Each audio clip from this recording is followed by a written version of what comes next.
시청 여러분께 문화 인사드립니다. 현월TV 윤목사입니다.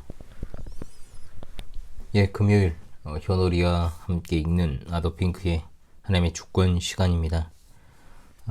금요일은 우리 신앙 성배들이 남긴 고전 읽기를 통해 신앙의 유익을 얻는 시간으로 지금까지 보내고 있습니다. 그 일환으로 첫 번째 읽었던 책은 존 버년의 철로역정. 읽었다기보다는 제가 그냥 해설하는 거였죠. 존 버년의 철로역정은. 그랬고 워낙 여러 가지 번역들이 많이 나와 있어가지고 제가 한 권을 선정해서 주로 해설하는 시간으로 보냈고, 그 다음은 매튜 미드의 유사 그리스도인, 그리고 세 번째가 아더 핑크의 하나님의 주권입니다. 하나님의 주권에 관한 금요 독서의 7번째 시간을 갖겠습니다. 지난 시간에는 구원에서의 하나님의 주권 중에 구원에 있어서 성부 하나님의 주권을 읽었습니다. 이번 시간 구원에 있어서 성자 하나님의 주권, 그리고 다음 시간 구원에 있어서 성령 하나님의 주권에 대해서 읽으면 구원에서의 하나님의 주권을 다 읽고 이제 마무리한 다음 그 다음으로 5장 유기에서의 하나님의 주권을 이어서 읽어 나가게 될 것입니다. 정말로 중요한 주제들입니다. 하나님께서 우리에게 지혜와 명철함을 더하실 줄을 믿습니다. 아멘. 제가 전도사 시무를 했던 교회는 제가 그곳에 이제 처음 꽃사역이라 그러죠. 제가 처음 이제 목회자로서의 부르심을 받고 또 목회자가 되기로 결단한 이후에 제가 이제 첫 번째로 사역을 하게 되었던 곳, 그것이 이제 전도사 시무를 했던 교회가 제가 갔을 당시에 이미 25년 정도 된 교회였습니다. 담임 목사님이 1984년쯤일 겁니다. 그때 개척을 하셔서 제가 갔던 당시까지 목회에 오신 교회로서 지금은 거의 이제 40년 되었죠. 제가 부목사가 되었을 때 이미 담임 목사님은 이미 은퇴를 마음 먹고 그 전부터 있으셨어요. 자, 그래서 새 담임 목사님의 청빙까지 이제 마무리한 시점이어서 저도 부랴부랴 새 담임 목사님이 오시기 3일 전에 나왔습니다. 3일 앞두고 그분이 수요일에 이제 첫 설교를 이제 하시는데 저는 주일에 나왔으니까요. 그러다 보니까 5년을 못 채웠습니다. 5년을 못 채우고 4년 8개월 정도를 그곳에서 제가 시무를 했는데 정말 나름대로 재미도 있었고 보람도 있었고 아쉬움도 굉장히 많았고 또 그리고 그럼에도 불구하고 후회 없는 부교육자 생활을 제가 그곳에서 보냈다고 생각을 합니다. 제가 그곳에서 부교육자로 심무하는 동안에 당회에 참석하는 것만 빼놓고 목사가 아니니까 모든 교육부서, 찬양팀, 찬양대, 차량운행, 청소, 주일 장보기, 허드렛일 다 했습니다. 그 중에서도 이제 가장 즐거웠던 부서는 제가 예전에도 말씀드렸지만은 교육부서, 그 가운데서도 이제 유초동부였죠. 주일학교라 부르는 유초동부였고, 제가 갔을 때 거의 무너져 있긴 했지만 청년부, 특히 여름 사역 기간에는 성경학교와 더불어 가지고 유초동부, 중고등부 교사와 청년들을 데리고 그렇게 수련회를 진행을 했습니다. 평소에도 많이 이제 금요일에도 기도회도 제가 하려고 이렇게 불러 모으고 했는데 잘 안 되긴 했습니다만, 말이 수련회 이제 어디 가는 건 아니고요. 그냥 교육관에서 집회 형식으로 그냥 가둬놓고 교육을 했죠. 그 방식을 지금도 하고 있는 겁니다. 제가 굉장히 오래됐죠. 여름 사역을 한 게. 정말 놀랬던 것은 이분들이 그때 당시 제가 그 교회에 있던 성도님들이 같은 목사님 밑에서 30년 가까운 신앙생활을 했지 않습니까? 그리고 무엇보다 제가 그 교회를 참 여러 가지로 이제 좀 기울어져 가는 그런 이제 측면에 있는 좀 한국 교회의 어떤 전형을 보여주는 그런 교회였습니다만은, 그래도 담임 목사님이 전형적인 어떤 보수적인 장로교회 목사님이었기 때문에 제가 묻지도 따지도 않고 갔던 것입니다. 당연히 저는 장로교회 5대 교리 또는 칼빈주의 5대 교리 또는 도르트 신조, 웨스트민스터 신앙고백서와 대소요리 문답의 내용을 우리 성도들이 구체적으로 배우지는 않았더라도 거기에 입각해서 목사님의 이 목회 사역을 통해서 그 영향을 받아서 알고 있을 것이라고 제가 생각을 했습니다. 그런데 정말로 놀랍게도 장로교인들의 신앙 내용이 장로교적인 것은 하나도 없고, 그러니까 소위 말하면 장로교란 무엇인가를 아예 모릅니다. 이렇게 말해야 정확하겠네요. 거의 신앙의 어떤 내용이 초교파에 가까웠다는 것이고, 말이 좋아서 초교파지 소위 말하면 정체성이 없었다는 겁니다. 그러다 보니 제대로 된 교리적인 기초는 하나도 세워져 있지 않은 것을 보고 제가 굉장히 놀랐습니다. 일단 이번 시간의 주요 주제인 제한 속죄 교리에 대해서 개념을 갖춘 이를 찾기가 어려웠다는 거죠. 제가 질문을 했어요. 모아놓고.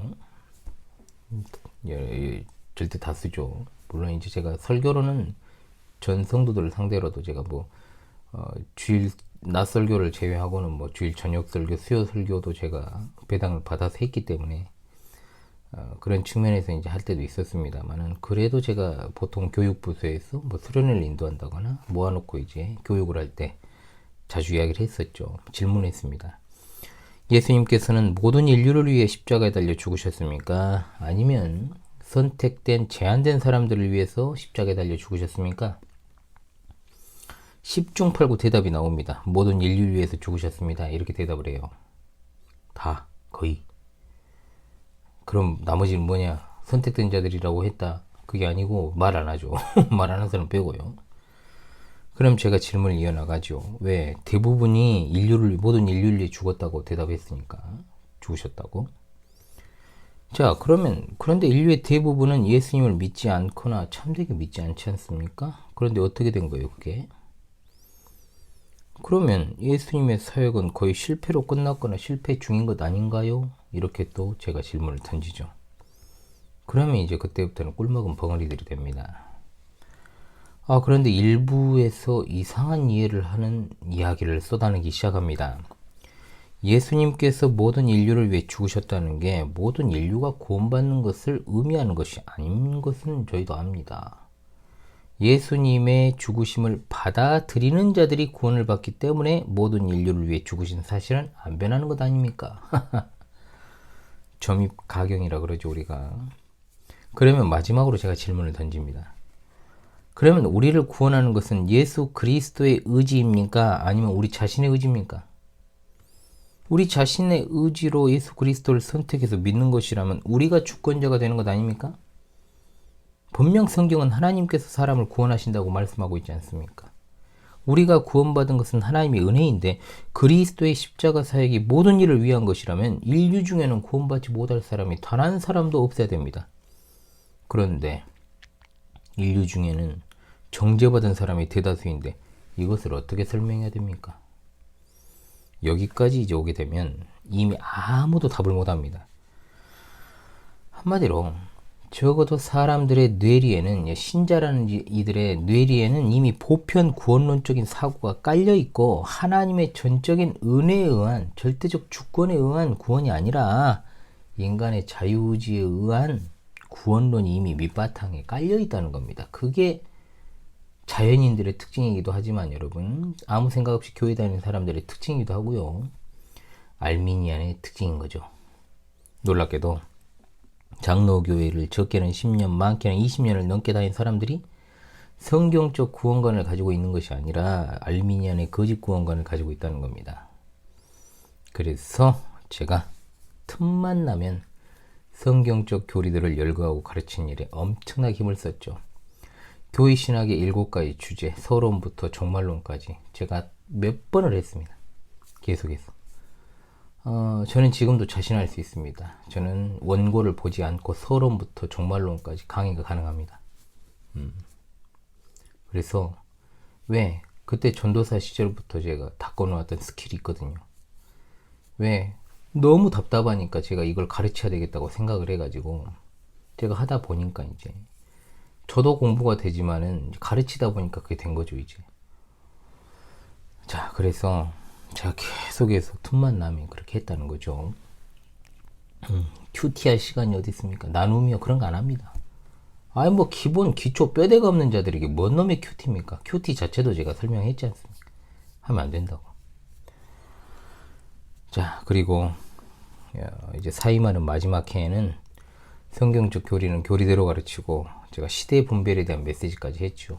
일루미나티 프리메이슨의 존재도 이야기를 해드리고 또 여러 가지 이제 예수 그리스도의 재림의 전조 현상들에 대해서 거기까지 제가 다 쏟아붓고 부랴부랴 이제 막판에는 그냥 뭐 밀리다시피 이렇게 사임을 했습니다만은 후회 없이 그래도 사역을 했다라고 제가 그래도 추억을 하는 겁니다.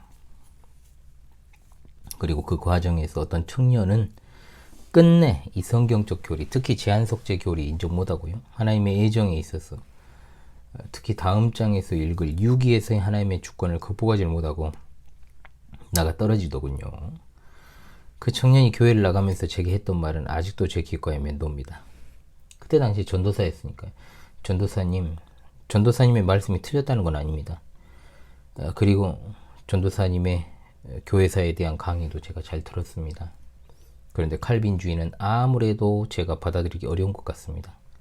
그리고 기독교는 오직 한 갈래로 이어져 왔다는 것도 저로서는 받아들이기가 어렵습니다. 결국 그때 수련회 둘째 날에 이탈한 그 청년은 그 후에는 이제 교회를 흐지부지 출석을 하더라고요. 그러다가 오래 사귄 여친과 이별을 계기로 교회를 이탈해버렸어요. 사실 그게 핵심이었거든요. 그런데 본인은 이제 무슨 신학적인 견해 차이 때문에 나간 것처럼 포장을 했죠. 참 어처구니가 없었습니다만. 그 이후에 이제 만날 기회가 2번 정도 있었는데요. 중국으로 가기 전에 공부를 하러 중국을 가요. 그래가지고 가기 전에 한번 볼 수 있는 기회가 있었고 기구에서 한번 볼 수 있는 기회가 있었는데 안 만났습니다. 만나지 않았어요. 만나려고 했다가 그냥 마음이 내키질 않더라고요. 지금도 그 형제의 얼굴을 떠올리면요. 정말 삶은 계란과 군고구마를 믹스를 해가지고 통으로 몇 개 삼킨 것 같은 그런 가슴에 답답함이 밀려와요. 그 정도입니다. 자, 오늘 우리가 읽을 구원에 있어서 성자 하나님의 주권에서 여러분이 가장 중요하게 생각해야 될 단어가 있다면 그게 바로 제한입니다. 제한이 나오면 무조건 동그라미 하십시오. 제한, 선택, 차별, 특별 다 같은 개념입니다. 선택의 개념 안에 이미 제한적인 의미가 들어있습니다. 선택의 개념 안에 차별이 있습니다. 선택 안에 특별함이 있습니다. 선택이라는 것은 필연적으로 선택하지 않은 것의 존재를 포함합니다. 성자 예수 그리스도께서 과연 누구를 위해서 죽으셨는가에 대한 답을 4장 2번째 시간 읽기를 통해서 여러분 얻으시기 바랍니다. 이 부분은 저의 튤립 따라 걷는 이 길 그리고 칼빈주의 5대 교리 관련 부분을 같이 참고하시면 여러분들에게 더 도움이 되실 줄로 압니다. 자, 97페이지 중간 부분부터 115페이지까지가 오늘 읽을 주제가 되겠습니다. 자, 함께 또 읽어 나가도록 하죠. 구원에 있어서 성자 하나님의 주권, 그리스도는 누구를 위하여 죽으셨는가? 그리스도를 죽음에 내어주실 때 성부 하나님에게 분명한 목적이 있었다거나 성자 하나님이 자신의 목숨을 내어놓을 때 명확한 계획을 염두에 두었다는 주장은 굳이 할 필요가 없다. 하나님은 자신의 모든 일들을 태초부터 알고 계신다. 그렇다면 성부 하나님의 목적, 성자 하나님의 계획은 무엇이었는가? 그리스도는 동그라미 하나님의 택자들을 위하여 죽으셨다는 것이 우리의 대답이다. 그리스도의 죽음에 동그라미 제한된 계획이 있다는 말이 많은 논란을 불러일으켰다는 사실을 우리는 잘 알고 있다. 논란을 일으키는 것들이죠. 비성경적인 것들이죠. 성경에 계시된 위대한 진리치고 논란이 없는 것이 있는가? 적절하게 말하고 있습니다. 우리의 복되신 주님의 인격과 사역에 관련된 어떤 것도 최대한 존중하여 다뤄야 한다는 것과 주님께서 이와 같이 말씀하신다는 말이 우리의 모든 주장을 뒷받침해 주어야 한다는 것을 우리는 잊지 않고 있다. 우리는 율법과 언약에 호소해야 된다. 성경으로 돌아가야 한다는 겁니다. 그리스도는 누구를 위하여 죽으셨는가? 그리스도가 자신의 피를 흘려 구속해 주려고 염두에 두신 자들은 누구인가? 분명코 주 예수는 십자가로 나아가실 때, 자, 굵은 활자체를 여러분 잘 주목하십시오. 절대적인 목적을 세우셨다. 그렇다면 필연적으로 도달하게 되는 결론은 그 목적의 범위는 동그라미 제한되어 있다는 것이다. 절대적인 목적을 달성해야 하기 때문이다. 만일 그리스도의 절대적인 목적이 모든 인류를 포함한다면 모든 인류가 구원받을 것은 지극히 분명하다. 이 불가피한 결론을 회피하기 위하여 그리스도는 이런 식의 절대적인 목적을 세우지 않았고 단지 전 인류에게 구원의 조건만을 제공하였다고 주장하는 사람, 제가 아까 말씀드렸던 이거죠. 구원의 조건만을 제공했다. 그것을 갖다가 선택하는 것은 인간의 자유의지다. 이런 식으로. 이런 주장에 대한 반박을 그리스도가 십자가로 나아가시기 전에, 그리스도가 성육신하기 전에 성부 하나님이 성자 하나님께 주신 약속에서 찾을 수 있다. 구약 성경에 따르면 성부 하나님이 성자 하나님께 죄인들을 위해 받는 고난에 대한 보상을 약속하신다. 여기에서는 저 유명한 이사야서 53장의 한두 구절만 살펴보겠다. 10절 11절 말씀을 보면 주께서 그의 영혼을 속죄의 제물로 삼으실 때 그는 자신의 씨를 볼 것이다. 그는 자기 영혼의 수고를 확인하고 만족하게 될 것이다 라는 진술이 있다. 하지만 여기에서 잠시 멈추어 서서 질문을 던져야 된다. 만일 하나님이 제한된, 따라서 확실한 숫자의 인류를 구원하기로 작정하지 않았다면 그리스도가 자신의 씨를 보고 자기 영혼의 수고를 확인하고 만족하게 될지 어떻게 확신할 수 있을까? 누군가가 그리스도를 자신의 구세주로 영접하도록 효과적인 조치를 취하지 않는다면 그리스도가 많은 사람들을 의롭게 만들어준다고 어떻게 확신할 수 있을까라고. 반면에 주 예수가 모든 인류의 구원을 목적하신 것이 분명하다고 주장하는 것은 결국 지성적인 존재라면 받지 않을 혐의를 주님께 부과하는 것이다. 즉 주님은 자신의 전지하심에 의하여 결코 발생하지 않을 것이라고 알고 있는 것을 계획하신다는 것이다. 그러므로 우리에게 남은 유일한 선택지는 주 예수의 죽으심이 가지고 있는 미리 결정된 목적에 관한 한 그리스도는 오직 택자들을 위해서만 죽으셨다는 것이다. 모든 독자가 알아들을 수 있도록 한 문장으로 요약하면 이 별표, 그리스도는 모든 인류의 구원을 가능하게 만들기 위해서가 아니라 성부가 자기에게 주신 모든 사람의 구원을 확실하게 하기 위하여 죽으셨다. 그리스도가 죽으신 것은 단지 죄악들을 용서할 만한 것으로 바꾸기 위해서가 아니라 자신을 희생하여 죄를 없애기 위해서였다. 이게 정말 중요합니다, 여러분. 별표입니다. 누구의 죄를 제거했는가에 관해서 성경은 의문의 여지를 일체 남겨두지 않는다. 줄. 그것은 택자들, 즉 하나님의 백성들인 세상의 죄였다. 제한 속죄의 계획은 어떤 사람들을 구원에 이르도록 하는 성부 하나님의 영원한 선택으로부터 필연적으로 도출된다. 성경은 우리에게 주님께서 성육신 하시기 전에 오 하나님, 내가 주의 뜻을 행하기 위해 왔습니다 라고 말씀하셨다고 알려준다. 그리고 성육신 하신 다음에는 내 자신의 뜻이 아니라 나를 보내신 분의 뜻을 행하기 위하여 내가 하늘로부터 내려왔다고 선언하셨다. 만일 하나님이 어떤 사람들은 구원에 이르도록 처음부터 선택하셨다면 그리스도의 뜻은 하나님의 뜻과 완벽하게 일치하였기 때문에 그는 하나님의 선택을 확장하려고 노력하지 않았다.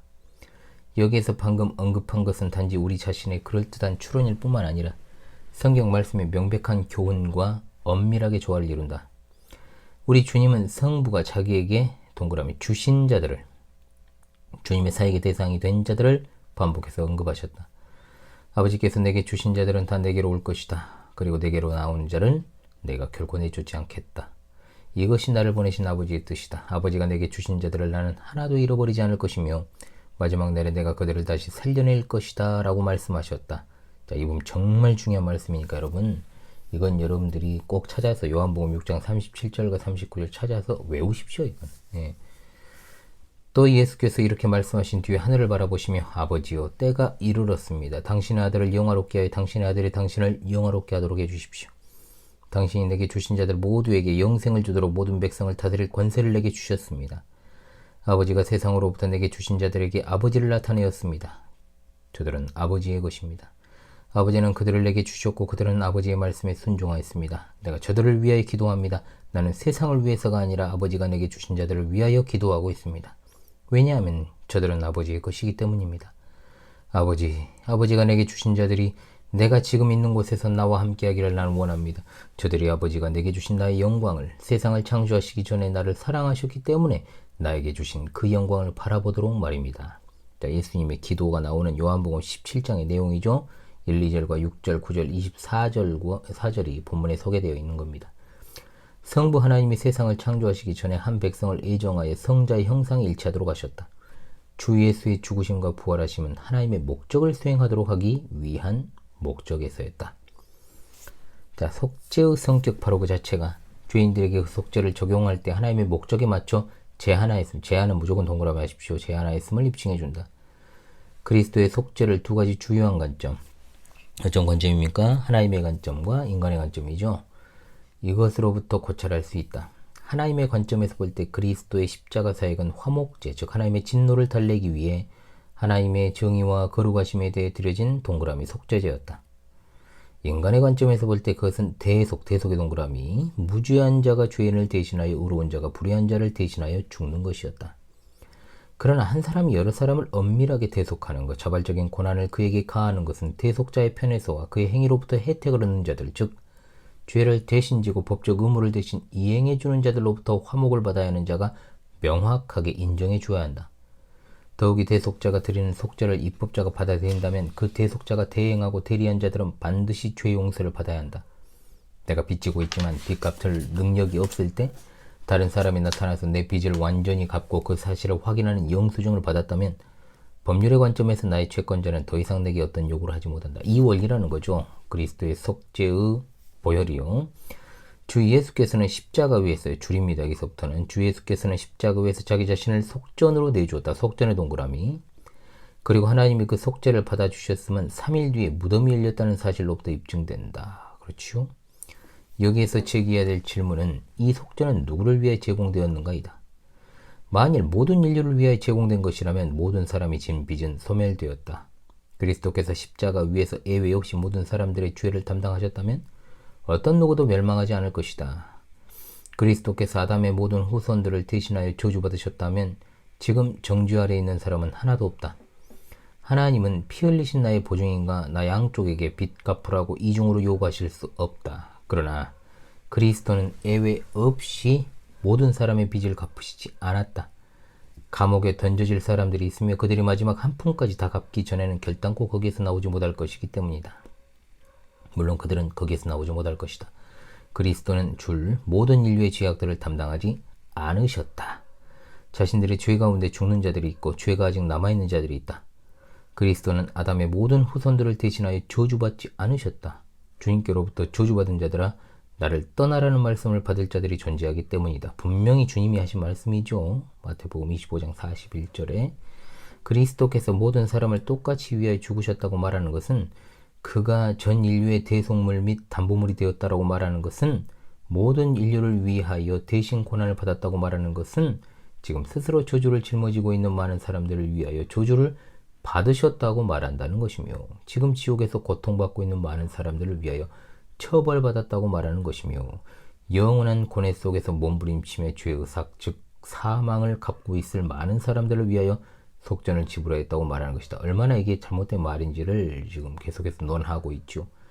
반면에 성경의 진술 그대로 그리스도는 하나님의 백성들의 범법함 때문에 매를 맞으셨다고 말하는 것은 그리스도가 양을 위하여 동그라미 자기 목숨을 내어놓았다고 말하는 것은 많은 사람들을 위해 자기 생명을 속전으로 내어놓았다고 말하는 것은 계속해서 반복돼도 같은 말입니다. 실제적으로 속죄해주는 속전을 지불하였다고 말하는 것이다. 자, 완전히 내 빚을 갚았다는 것이죠. 그것은 자기 자신을 실제적으로 화목케 하는 화목제물로 내놓았다고 말하는 것이며 그는 참으로 구원해주는 구속주라고 말하는 것이다. 우리가 위에서 언급한 내용과 밀접하게 연관된 동시에 그 내용을 확인해주는 교훈은 우리 주님의 제사장직에 관한 성경의 가르침이다.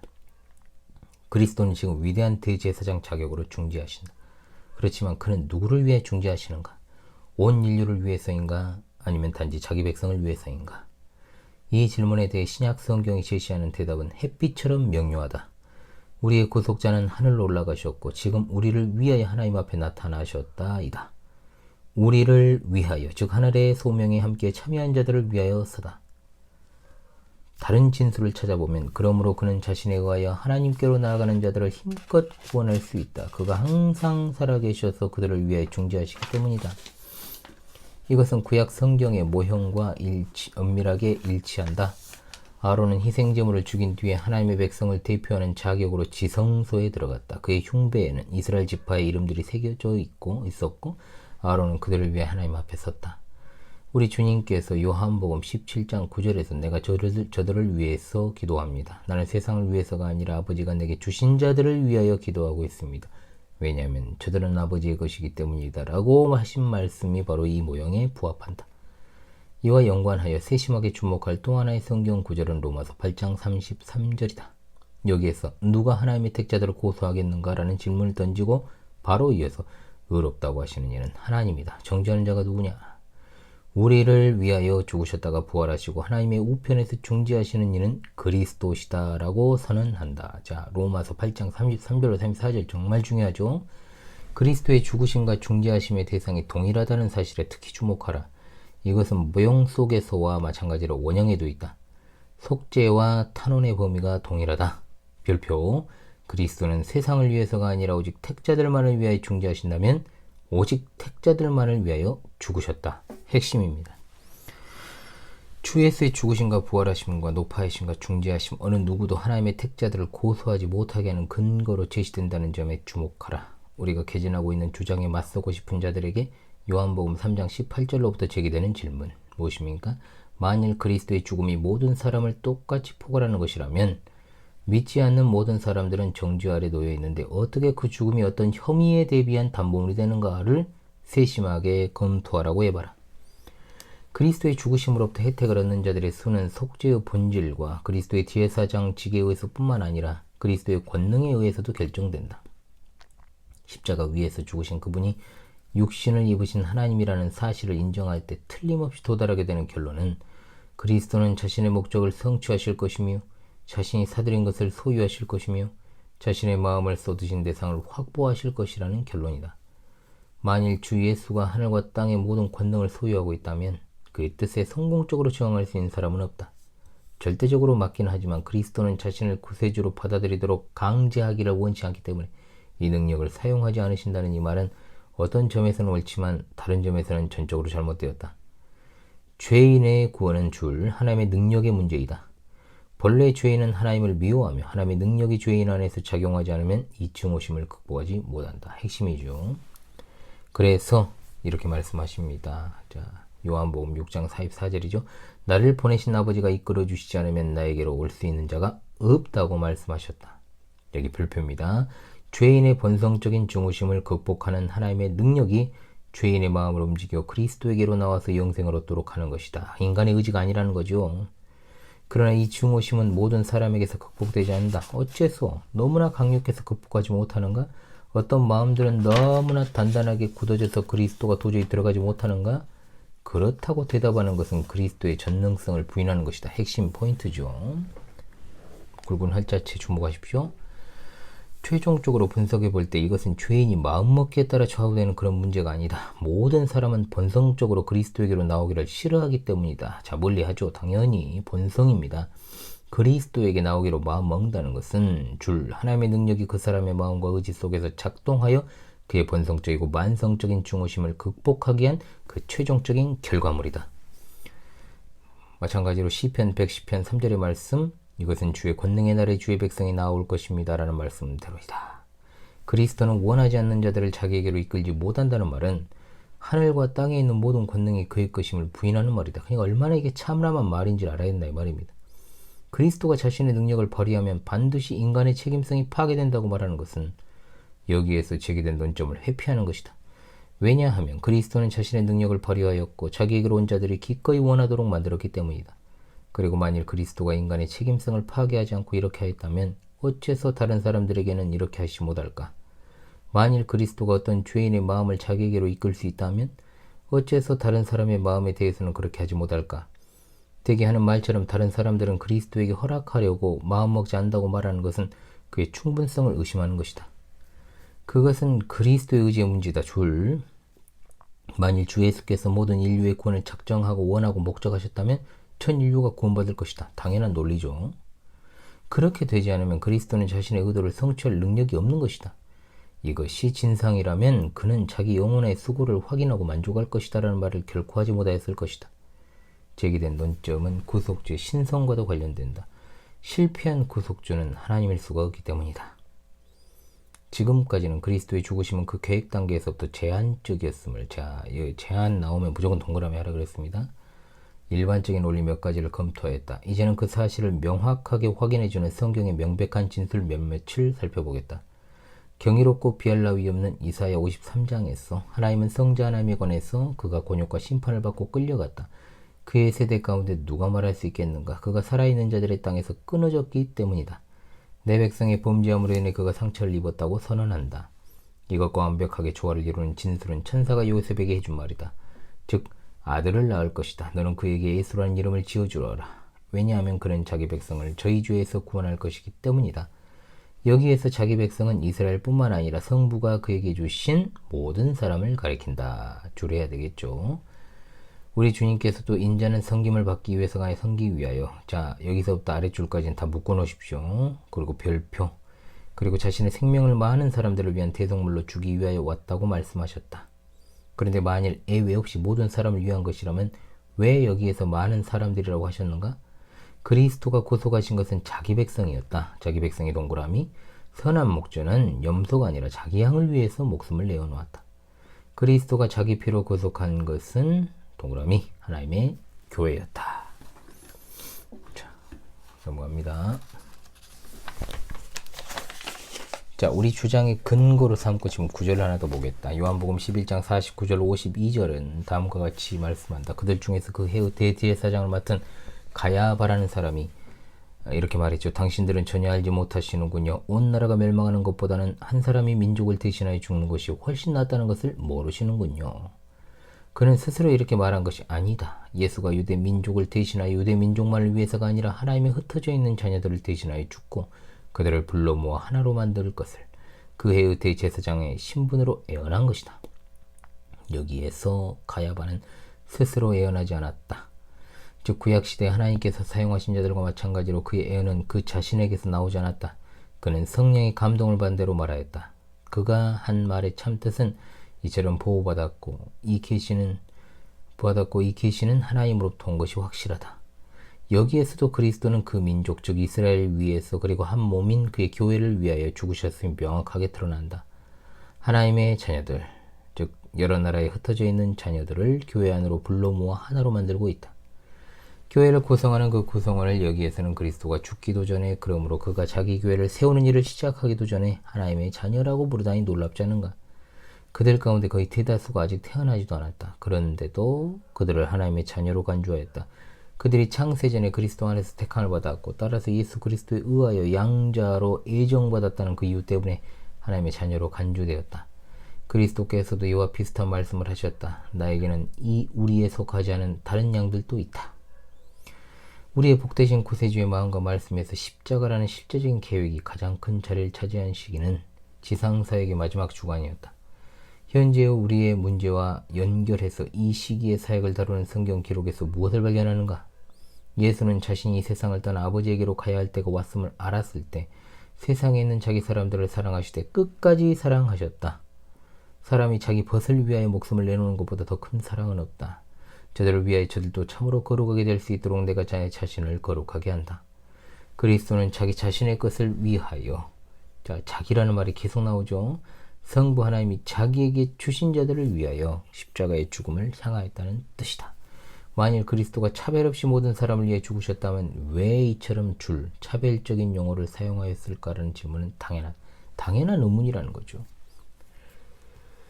이 절을 마무리 짓기 전에 그리스도가 보편 속죄 계획하에 죽으셨다고 매우 강력하게 가르치는 것처럼 보이는 성경 구절들 몇 개를 간략하게 검토해보자.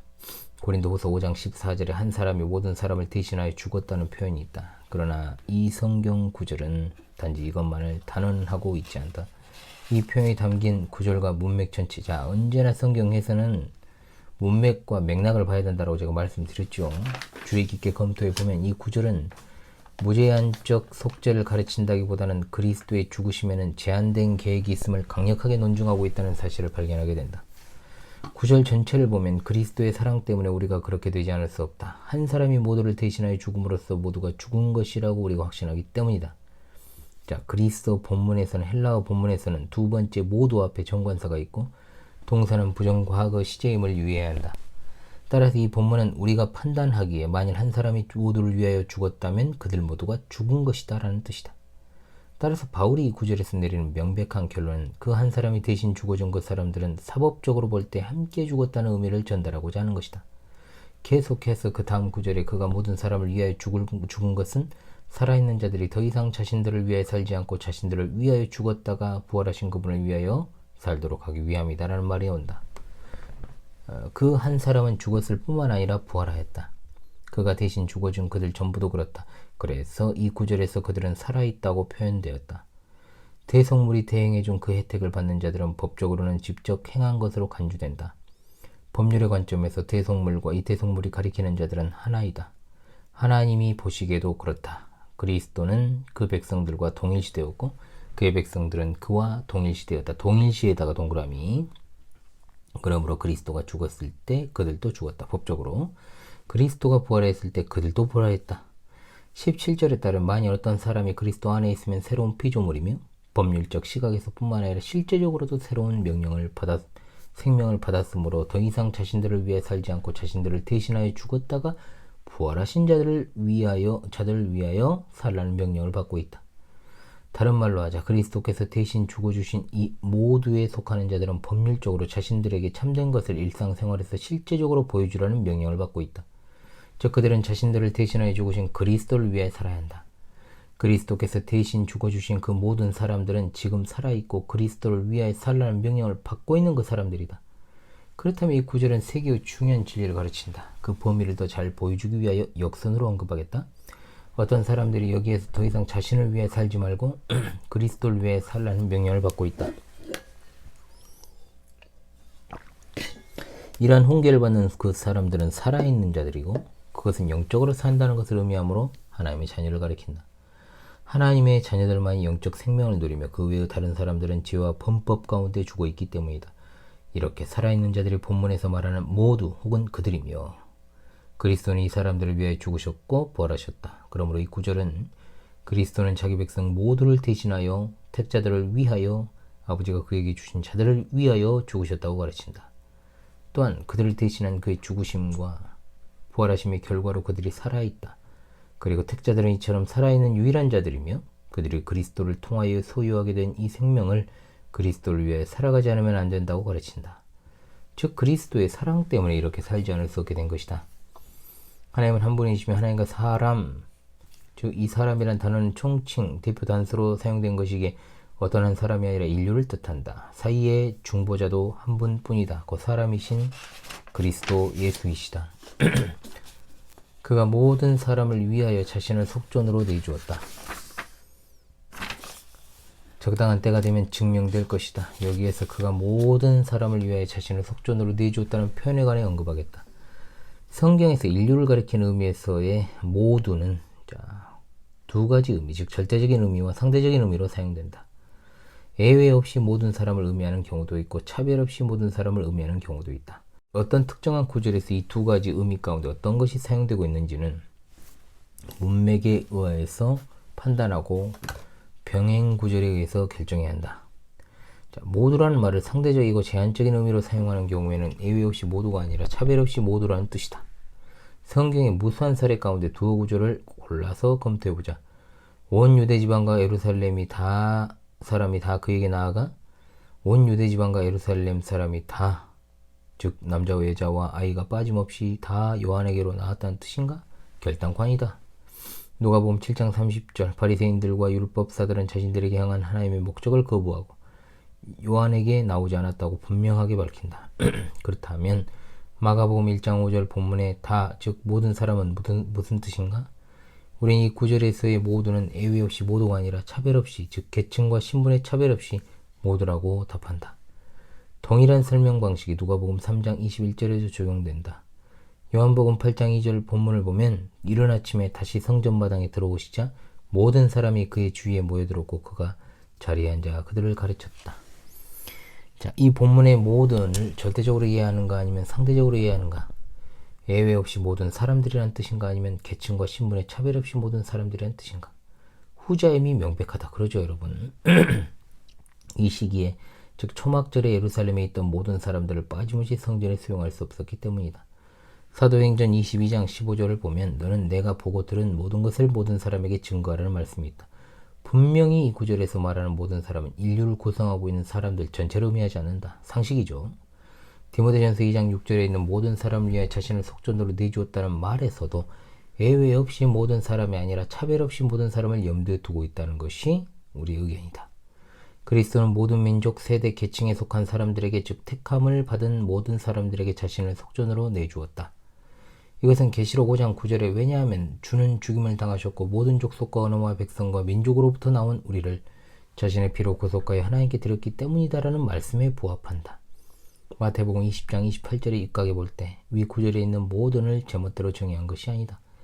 인자는 섬김을 받기 위해서가 아니라 섬기러 왔고 자기 생명을 많은 사람들을 위한 속전으로 내주기 위해서 왔다고 기록된 마태복음 9절은 만일 그가 예외 없이 모든 사람을 위해 자신을 속전으로 내주었다면 그 한계가 매우 무의미해질 것이다. 더욱이 적당한 때가 되면 증명될 것이다 라는 어구를 고려하지 않으면 안 된다. 만일 그리스도께서 모든 인류를 위하여 자신을 속전으로 내주었다면 많은 사람이 영원히 멸망할 것이 자명한 마당에 적당한 때에 증명된다는 말은 어떤 의미가 있을까? 그리스도가 오직 택자들, 즉 출신 민족이나 사회적 지위 혹은 도덕성 혹은 나이나 성별을 차별하지 않고 모두를 위해서 자신을 속전으로 내주었다는 것이 본문의 의미라면 이 어구는 납득할 만한 것이다. 적당한 때가 되면 그들 모두의 실현된 구원 속에서 이 사실이 증명될 것이기 때문이다. 우리가 예수를 보니 이 부분의 말씀은 히브리서 2장 9절과 10절의 말씀이죠. 그는 천사보다 약간 낮게 지어졌지만 그는 하나님의 은혜에 의하여 모든 사람을 대신하여 죽음을 맛보기 위하여 죽음을 겪었고 이제는 영광과 존귀로 관을 썼다. 이 구절을 오래 생각할 필요는 없다. 잘못된 번역 위에 잘못된 교리를 세웠다. 헬라어 본문에는 사람에 상응하는 단어가 없다. 그리스어 본문에 그는 모두를 위하여 죽음을 맛보았다로만 되어 있다. 그래서 영어 개정 역보는 사람이란 단어를 이탈릭체로 써넣었다. 것이라는 말을 넣어 그리스도는 모든 것을 위하여 죽음을 맛보았다로 된 영어 성경도 있다. 그렇지만 이건 역시 잘못이다. 우리가 볼 때 바로 그 뒤에 나오는 모든 것의 목적이며 모든 것의 기원이신 하나님이 많은 아들들을 영광으로 이끄실 때 그들의 구원을 이루신 그분을 고난을 통하여 완전케 하시는 것은 당연하다는 말이 구절 본문을 해명해 준다. 바울은 이 문맥에서 아들들에 관하여 쓰고 있고 구절에서는 아들이란 단어를 생략하였다. 따라서 이탈릭체로 아들을 집어넣어야 된다. 이렇게 볼 때 히브리서 2장 9절은 보편 속죄를 가르치지 않고 제한 속죄를 가르치는 다른 성경 구절들과 완벽하게 조화를 이룬다. 우리 주님께서는 인류가 아니라 아들들을 대신하여 죽음을 맛보았다. 이 절을 마무리하면서 하고 싶은 말은 우리가 지금까지 주장한 제한 속죄만이 순수한 주권에서 나온다는 점이다. 그러나 그것은 그리스도의 죽으심의 가치와 공로에 있어서가 아니라 그 계획과 적용에 있어서의 제한이다. 자, 이제 다음 논제로 넘어가자. 다음 논제는 다음 시간에 이제 읽어야 되겠죠, 여러분. 자, 뒷부분의 내용 그거였죠, 여러분. 모든 말장난하는 것에 대한 이제 해명이니까요. 여러분들이 꼭 잘 읽어보시면 되겠고요. 성경 번역상의 오류로 인한 문제들도 이제 아더핑크가 지적을 하고 있습니다. 자, 구원에 있어서 성자 하나님의 주권을 우리가 이 시간에 읽었습니다. 여러분, 우리 신앙의 출처는 성경입니다. 성경. 그러므로 교파별로 어떤 견해차가 존재하는 게 아니에요. 성경적인 교리를 믿고 고백하는 것이 우리의 기쁨이고 소망입니다. 우리의 신앙은 유일무이한 역사적 정통 기독교의 신앙입니다. 개혁파 신앙입니다. 칼빈주 신앙이에요. 다음 시간에 여러분 구원에 있어서 성령 하나님의 주권에 대해서 읽는 시간으로 꼭 찾아오도록 하겠습니다. 늦은 시간 여러분 제가 녹화를 하고 있다 보니까 눈이 몹시 피로해지네요. 그래도 함께 책을 읽었다라고 하는 것 자체가 참 즐거운 일입니다. 여러분 계속해서 제가 예전에 철로역정을 해설할 때는 이렇게 꼭 소개를 했거든요. 계속해서 여러분의 천국 가는 길에 동행하겠습니다. 이렇게 제가 했습니다. 이번 주도 그렇게 마무리하겠습니다. 계속해서 여러분의 천국 가는 길에 동행하는 현오리가 되겠습니다. 여러분 이 시간도 수고하셨습니다. 감사합니다.